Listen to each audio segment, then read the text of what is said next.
Hi friends, welcome to my channel. Bigg Boss season 8 నిన్న జరిగిన ఎపిసోడ్లో నామినేషన్ ప్రక్రియ అయితే పూర్తయిందండి.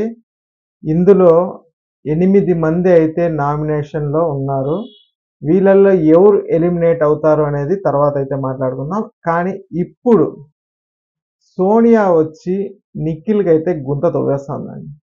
మనం నిన్న జరిగిన ప్రాసెస్లో అంటే నామినేషన్ అయిపోయిన తర్వాత తను ఏదైతే పృథ్వీతో మాట్లాడుతుందో అలాగే నిఖిల్తో ఎలా బిహేవ్ చేస్తుందో అవన్నీ మనం చూస్తే నిఖిల్ని నిదానంగా సైడ్ చేద్దామని సోనియా అయితే భావిస్తాను. ఏమంటే స్టార్టింగే నిఖిల్ స్ట్రాంగ్ కంటెస్టెంట్ అనేసి లీడర్షిప్ క్వాలిటీ అయితే నిరూపించుకున్నాడు.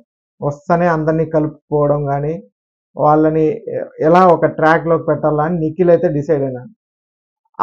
ఫస్ట్ వీక్లో నిఖిల్తో అయితే గొడవ పడింది. ఫస్ట్ నామినేషన్స్లో అయితే సోనియా.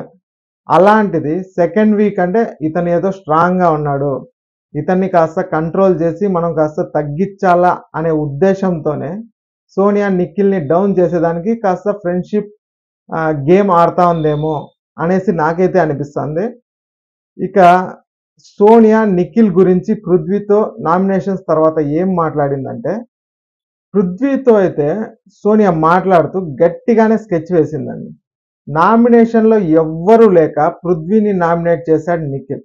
దీనికి రీజన్ కూడా సరిగ్గా చెప్పలేకపోయాడు. దీంతో పృథ్వీ కాస్త అయితే హట్ అయినాడండి. ఇదే విషయం గురించి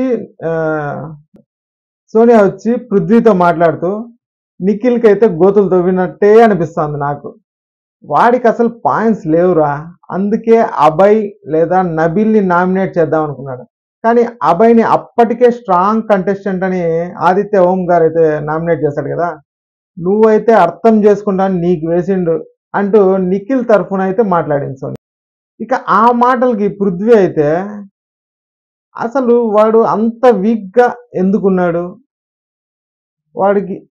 వాడికి వేరే పాయింట్సే లేవా అంటే నాతోనే కదా వాడు మాట్లాడుతూ ఉంటాడు, నన్ను ఎందుకు నామినేట్ చేసినాడని కొద్దిగా అయితే పృథ్వీ అయితే ఫీల్ అయినట్టున్నాడు. దీనికి సోనియా ఏమంటాను తెలుసా, ఇక్కడ కరెక్ట్గా అయితే మాట్లాడుతుంది. మరి ఇక్కడే గోతి ఎందుకు తవ్వింది అనేది అయితే మనం చూద్దాం. చూడండి, అవును ఇంకొక 1 వీక్ చూద్దాం, వాడిని డెవలప్ అయితే ఓకే, లేకపోతే వాడిని లైట్ తీసేసుకుందాం. ఇంకేం చేస్తాం, ఏమన్నా ఉంటే రాత్రి పడుకునేటప్పుడు మాట్లాడుకుందాం.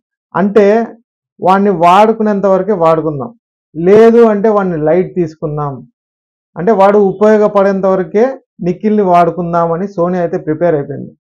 లేదంటే వాడిని లైట్ తీసుకొని వాడినే నామినేట్ చేస్తా అంటే వెళ్ళిపోతాడు కదా బయటికి అనే ఉద్దేశంతో అయితే సోనియా అయితే మాట్లాడింది.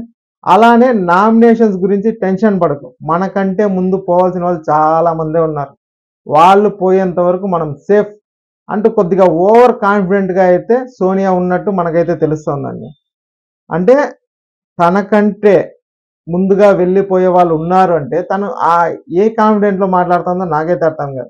నేను అనుకోవడం తను ఒక పిఆర్ టీంని అయితే మెయింటైన్ చేస్తుంది బయట, కాబట్టి ఆ ఓవర్ కాన్ఫిడెంట్ అయితే తనకు ఉంది కాబట్టే మనకంటే ముందు చాలా మంది వెళ్ళిపోతారు అని అంత ఇదిగా చెప్తాను.